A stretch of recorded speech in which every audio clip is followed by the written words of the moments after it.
New this morning, a bill introduced in the state Senate could bring grizzly bears back to California. Action News Now reporter Bea Barbosa shows us why some are opposed to the idea.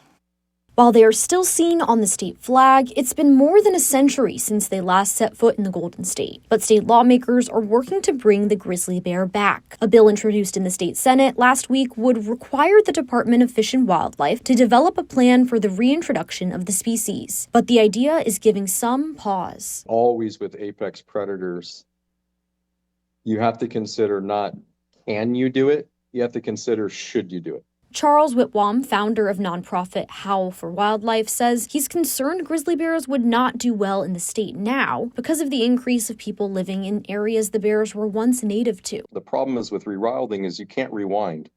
We're not going back to 200 years ago. Habitats are different. Infrastructure is different.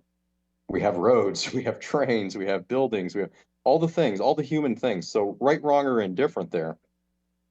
We have to take that into consideration. Whitwam also says he thinks it would be challenging for the Fish and Wildlife Agency, given they already have to manage other predator issues. To add another, this time a grizzly bear, an apex predator on top of all of those species, it's frankly something the state cannot handle. Backers of the bill say grizzly bears hold cultural, religious, and spiritual significance for many Native American tribes and could restore ecological processes and biodiversity that have been missing since their disappearance. The bill would not immediately release grizzly bears into the wild, but would require the reintroduction to be dependent on a scientific determination that the bears could survive in our state. Bea Barbosa, Action News Now.